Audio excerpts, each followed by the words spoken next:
we are there to mitigate loss of life at sea, to save lives at sea. So in that, we are exactly at the same level with everyone else. The responsibility to save lives lies on each and every craft that is out there.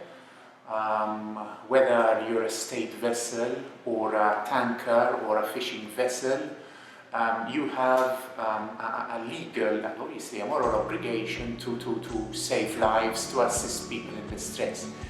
The only difference is that this is our main focus, whereas for others it might be secondary. I mean, if you're a fishing boat, you go fishing, and then if you come. So when I say the lowest common denominator, in that everyone agrees that nobody deserves to drown, nobody deserves to die out at sea. And when I say nobody, I don't restrict this to migrant, refugee, potential asylum seeker. It's everybody, irrespective of who you are and what your background is. But your aim is not to actually physically rescue people who are in distress at sea, but to locate them and pass on the information to the search and rescue RCC, I would imagine. Okay, the Rescue Coordination Center. Is that correct? Well, the thing is, we aim to be both reactive and proactive. When I say reactive, it's a typical scenario would be someone either from the boat itself or else a relative somewhere around the world calls the Rescue Coordination Center, or else someone else might call UNHCR, and then UNHCR calls the Rescue Coordination Center, and they'll tell them, listen, in such and such a location there is a boat in distress. Normally that is how it happens. Or else in this area there is a boat in distress. We will be out at sea. The Rescue Coordination Center will know our location, will know where we are all the time. Anytime the Rescue Coordination Center wishes to contact us, we will be in direct contact with them, available all the time. If it turns out, for example, I'm just giving you a typical scenario, that when they plot this location, they see that, listen, the Phoenix 1 is 40 nautical miles away. It is a boat which has a remote piloted aircraft on board. They will come to us, listen, can you send your RPA, your drone, to provide us with a visual to try and locate this boat? If you locate it, because first thing you do, you need to locate it. And then after you locate it, you take it from there. What we will do is provide information to the Rescue Coordination Center for them to make an informed decision, because not every boat is a boat in distress. It is they who will determine whether it's a boat in distress. Are there legal implications? There was an incident, I believe it was the Cap Anamur incident, where yes. Does that have any bearing on this approach to rescue operations? From our end, there is no concern. First of all, we will be operating in international waters and RPAs flying in a controlled airspace. Secondly, the responsibility to give assistance lies on everybody. So it is not only legal, it is not only morally acceptable or expected to give assistance, but there is legislation that, so again, we are very much an extension, we see ourselves very much as an extension of the capabilities to save lives. Now, whether these capabilities are governed by governments or by institutions, in a way, we want to think outside of the box. Just same as the Rescue Coordination Center would ask fishermen why to assist in a rescue, to assist in a search, it will ask Phoenix to assist in a search. Obviously, if we come across a boat and the boat is taking in water, then we need to give assistance there and then. But then we would be breaking the law if we do not give that kind of assistance. So in most cases, I think us coming across a boat when the boat is taking in water and nobody knows about it, I think those cases will be few and far between. But it could be that the boat is underway, Rescue Coordination Center says, listen, this is not a boat in distress because people are on board are fine, no need to medically evacuate, the boat is underway, the sea conditions are fine, but they might ask us, listen, stay, keep following this boat, either with our boats or with our dinghies or with the RPA, keep giving us information until we send one of our boats and take over. It could be that while this boat is underway, then the boat starts taking in water. But at that point, then it becomes a rescue operation because then it is a boat in distress. That is why we will have an open and continuous channel of communication with the Rescue Coordination Center. I mean, in recent years, obviously, we've seen some pretty ghastly tragedies in crossing the Mediterranean. I mean, involving quite large numbers of losses, involving substantial loss of life.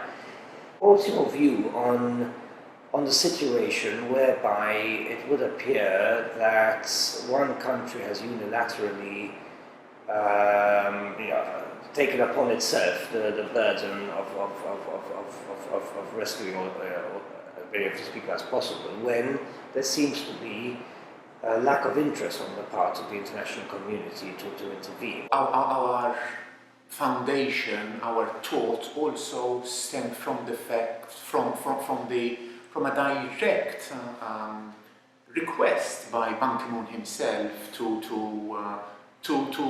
do something about it, to intervene. Really? What we are, it was not only Ban Ki-moon, but also Pope Francis said, listen, he made an appeal to, and this is something that the founders of MOAS, Christopher and Regina Catrambon, listened to. Both Pope Francis and Ban Ki-moon said, listen, made an appeal to entrepreneurs to do something about it, to think outside the box, not only to give money, to give a donation, but give also time, resources, and vision.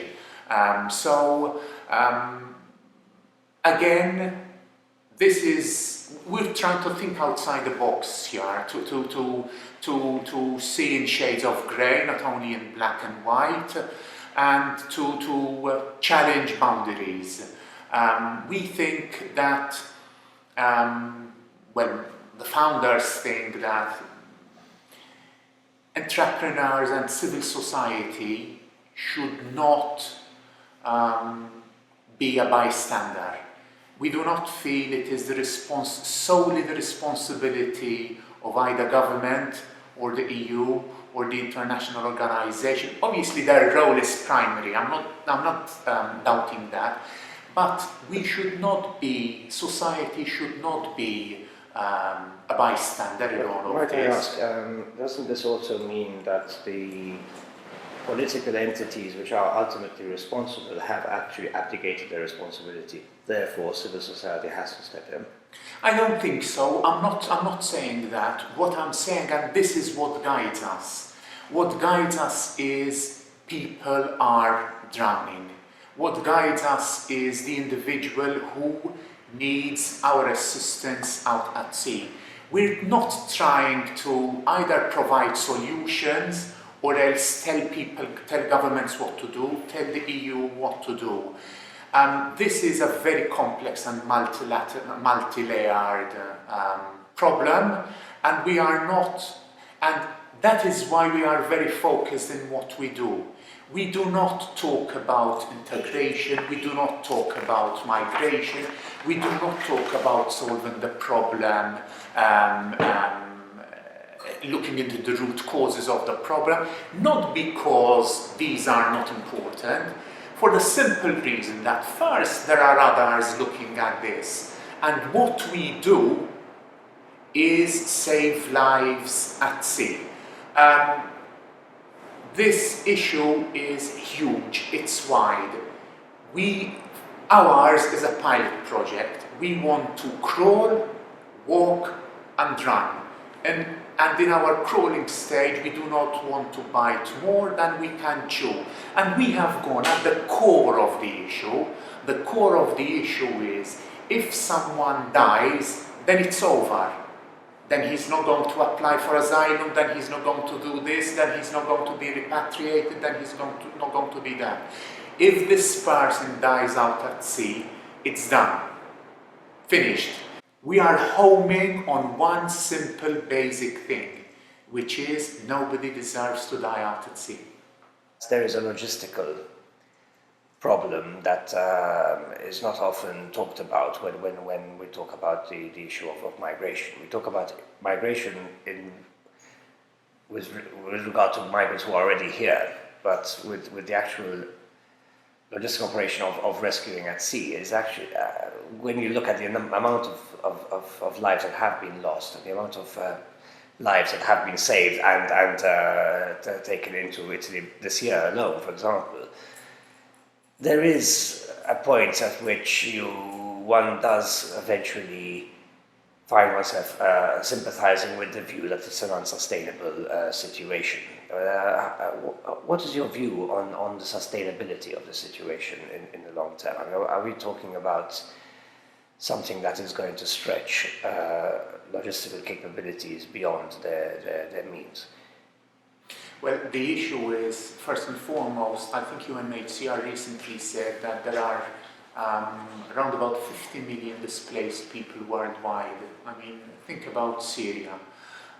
Think about other places, because sometimes we think of the Horn of Africa and Sub-Saharan Africa, but something is happening closer to home, and that is Syria.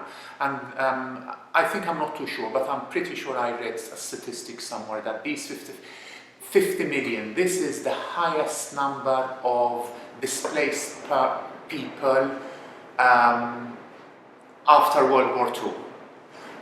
So yes, the situation, I think we need to take stock of this situation, whether this is sustainable or not. I mean, I just don't, we feel that we don't want to put our energy in discussing this. What our energy goes into is, listen, this is a reality, this is happening, these people are moving around, these people are crossing the Mediterranean. This has been, for want of a better word, a bumper year in terms of migratory crossings. Now, this is a reality. This is like the little boy putting his finger in the dike, trying to do something about it. Now, we can either bring in the engineers and spend a year or 2 years or 3 years or 10 years discussing about the problem and agreeing on a long-term vision. Or else we can decide, listen, let's have a short-term vision, a stopgap measures, a mid-term vision and a long-term vision. We feel that the mid-term vision and the long-term vision is equally important, but we do not get involved in either the mid-term or the long-term vision. We get involved in the here and now. We have a 40-meter boat. We will have qualified paramedics on board. We will have a qualified crew with years of experience in this business. We will have 2 remote piloted aircraft. We will have dinghies. So we are contributing in a different manner. It's not a nation state that's contributing, but it's an NGO. And for us, really, whether it's an NGO, a private entity, a public entity, a state, it really doesn't make a difference, because we see it from the angle of that individual, or rather from the perspective of that individual that needs to be saved. And when I say saved, because our intervention will not only be at first I said saving lives at sea, but we will also have water, we will also have blankets. So maybe we will also have life jackets, so maybe our intervention, what is required is just giving out 20, 30 life jackets, it's just giving out water. So there is a wide spectrum of one can do to mitigate loss of life at sea, because if we're giving someone water and we're avoiding dehydration later on, that is also what we do. So jumping in to save someone who is in the water is at the far end of the spectrum, so to say. From the point of view of people actually involved in life-saving operations, what can be done at international level to mitigate this problem better? I mean, well, in terms of search and rescue operation, I think people speak the same language. It's a standard language. There is a responsibility to save life. I mean, the best way forward here is full cooperation and full coordination, and everyone being at the disposal of everyone else. So this is the best. This is what people can do to mitigate loss of life at sea. We are not in the business of controlling borders. We are not in the business of building wells in Somalia or in Uganda. We are not saying that this shouldn't be done. We are not saying that concerns are not justified. We are not saying that concerns are not justified. We are not thinking that there shouldn't be a long-term vision, there shouldn't be a plan. What we're simply saying is that is not our business. That is not our business, not because we are not interested. What I'm saying is that is not what we do. We leave that to others who are more prepared than us to think and to have more resources than us to think about all the other issues. We have decided to focus our resources on this, the sanctity of life and saving lives at sea. There was talk at one point, Italy suggested that Malta should relinquish part of its search and rescue zone, and obviously it was shot down. It would appear that there is income which is related to that in terms of air traffic and so on. Do you think, logistically speaking, that it is actually too large for us to control? Well, first of all, the only thing I wish to say in this regard is that within the Malta Search and Rescue region, the responsibility of the Malta Rescue Coordination Centre is to coordinate rescue, not to affect each and every rescue in this area. So the responsibility that the rescue coordination have in this regard, the legal responsibility that they have regard is that the responsibility to save life in those 250,000 square kilometers is the responsibility of each and every boat that is out there. And in those 250,000 square kilometers, there are many, many boats. We will now be one of those boats. The only difference, the additional value that we bring now to the table is that we are a boat with capabilities. For me personally, I don't say this on behalf of MOES, if I save one life or else I contribute to saving one life, that'll be fine, that'll be enough. How do you see the situation developing? A lot of people are, I mentioned this already, but a lot of people are concerned that there seems to be no end in sight. You talked about 50 million displaced people, which is the largest number since World War II. There seems to be a general unwillingness, I fully admit this is my interpretation, on the part of the international community to deal with this situation. So Do you see this getting worse as time wears on? I mean, in terms of actual people trying to cross the Mediterranean at great risk to their own life. We have the impression by people on the ground picking up the information from the news is that it's getting worse. We don't actually know if that's the case or not, but it's being reported a lot more frequently. The numbers seem to be higher, and certainly the number of people dying seems to have been increased in recent years. So there's no indication so far that it's getting any better. Does that correspond to the reality that you encounter, and how do you see it developing? Well, in reality, I think we need to take stock of the fact that migratory movements is not a thing of the present. It's a thing of the past. I mean, people have moved since time immemorial. I mean, even if you go, and then obviously the issue of migration and immigration was very strong in the 19th century and hasn't abated since then. I think it's just the locations have changed. Malta was as a country of immigrants, we are now a country of immigrants. And this only in the space of 50 years. Obviously, reality today is different.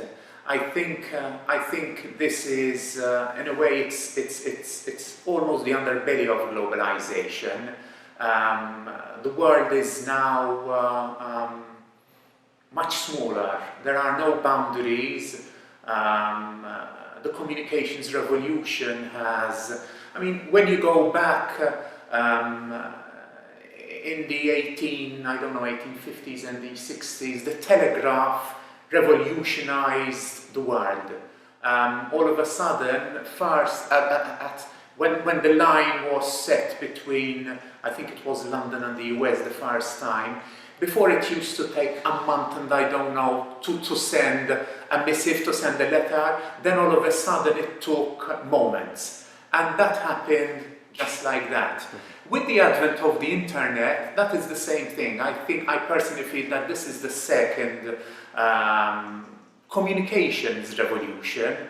And all of a sudden, the person in Nairobi, the person in Mogadishu, knows what is happening in Europe and everywhere else. So this is a reality which I think will stay with us in the future.